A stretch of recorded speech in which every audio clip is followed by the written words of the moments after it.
আজকে আমরা যে আর্টটা এখানে করব সেটার নাম হচ্ছে isolated Chrome. Isolated Chrome art খুব সুন্দর দেখতে লাগে। অ্যাকচুয়ালি চলো দেখে নেওয়া যাক কীভাবে আমি এই আর্টটাকে করছি। প্রথমে আমি একটা জেল পলিশ নিয়ে নিয়েছি এবং সেটাকে নেল স্ট্রিপসের উপর অ্যাপ্লাই করে নেব।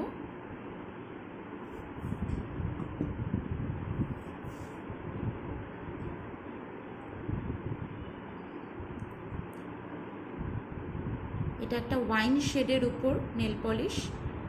তো ফার্স্টে আমি একটা কোট অ্যাপ্লাই করে এটাকে আমি ইউভি ল্যাম্পে ড্রাই হওয়ার জন্য দেব।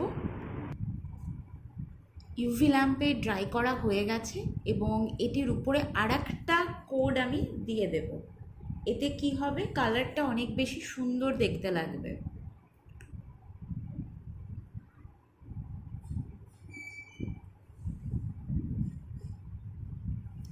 এই আর্টটি তোমরা যে কোনো কালারের উপর করতে পারো, ঠিক আছে। এরপর এটাকে আমি আবার ইউভি ল্যাম্পে ড্রাই করে নেব। এটা আমার দুবার ড্রাই করা হয়ে গেছে এবং এটার উপর এবার আমি কি করব, একটা ম্যাট কোট টপ কোট লাগিয়ে নেব। ম্যাটের টপ কোট লাগিয়ে নিচ্ছি। এখানে কিন্তু কোনো রকম শাইনি টপ কোট ইউজ হবে না, এখানে সবসময় আমরা ম্যাট কোট ইউজ করব। পুরো নেল স্টিপসটাতে আমি ম্যাট কোট লাগিয়ে নিলাম ভালো করে এবং তারপর এটাকে আমরা ড্রাই করার জন্য ইউভিতে দিয়ে দেবো। দেখতেই পাচ্ছ পুরো ফিনিশটা, পুরো ম্যাট লুক চলে এসেছে, ঠিক আছে। এই ম্যাট কোটটাকে দেওয়ার পর আমি কি করব, এটাকে হালকা করে সফটলি বাফ করে নেব। জাস্ট এই সারফেসটাকে স্মুথ করব আমি, ঠিক আছে। বেশি করব না, খুব হালকাভাবে একটা বাফ করে নেব।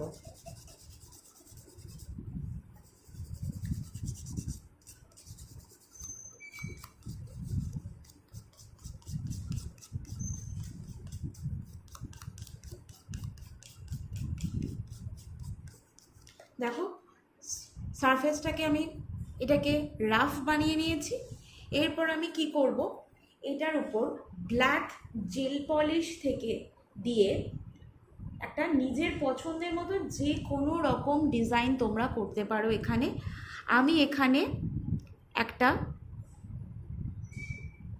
রিং শেপড টাইপ করছি।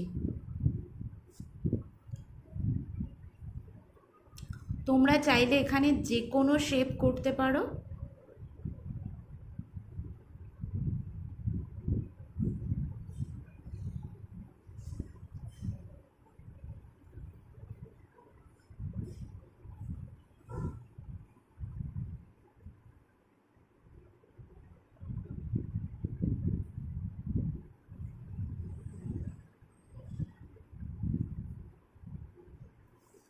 দেখো আমি এখানে একটা এইরকম শেপ দিয়েছি এটাকে, ঠিক আছে।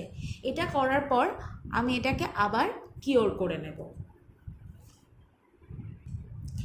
আমার এটাকে কিওর করা হয়ে গেছে এবং কিওর করার পর আমি নিয়ে নেব ক্রোম পাউডার, ঠিক আছে।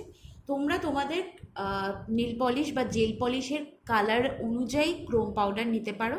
আমি এখানে হালকা কালারটাই চুজ করেছি।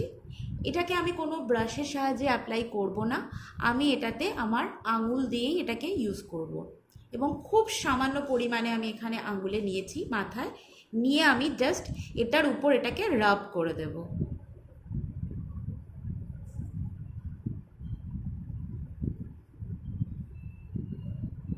দেখো রাব করে দেওয়ার পর জিনিসটা অনেক বেশি মেসি দেখাচ্ছে হতে পারে, কিন্তু যেই না আমি এটাকে একটা ব্রাশ দিয়ে ডাস্ট অফ করব, দেখো নিমিষের মধ্যে কিন্তু আমার এক্সট্রা ক্রোম পাউডারসগুলো সব চলে গেল। এরপর আমি কি করব, এটাকে একটা টপ কোট দিয়ে সিকিওর করব এবং সেটা অবশ্যই শাইনি টপ কোট হবে, ঠিক আছে। এবং শাইনি টপ কোট নিয়ে আমি এটাকে সিকিওর করব।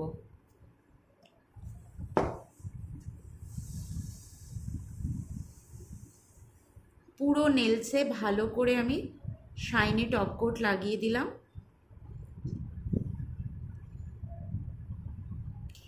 একটুও কিন্তু আমি যে ড্রটা করেছিলাম নেলসের উপর সেটাই কিন্তু আমার এখানে আছে, এছাড়া এক্সট্রা কিন্তু কিচ্ছু নেই। এবং যেহেতু এটাকে আমি এরকম একটা ডিজাইন দিয়েছি, আমি চাইলে এটাকে আরও বেশি ডিজাইনিং করে তুলতে পারি। কিভাবে? এর উপর আমি দুটো ফ্লাওয়ারের পেটালস অ্যাড করতে পারি। এগুলো তোমরা যে কোনো জায়গা থেকেই কিনতে পেয়ে যাবে অনলাইনে, ঠিক আছে? যেমন দেখো আমি যেভাবে ইউজ করছি এটাকে,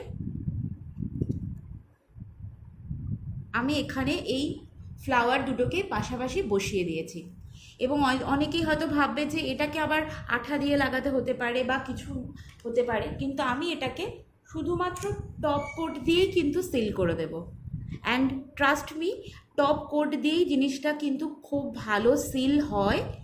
আর তার সাথে সাথে এটা অনেক দিন পর্যন্ত স্টেও করে। এটা আমি নিজের উপর অ্যাপ্লাই করেও দেখেছি, ঠিক আছে? যার জন্যই আমি তোমাদেরকে এটা বলছি। তো এরপর আবার আমাদের কাজ হচ্ছে এটাকে পুরোপুরি ড্রাই করে নেওয়া।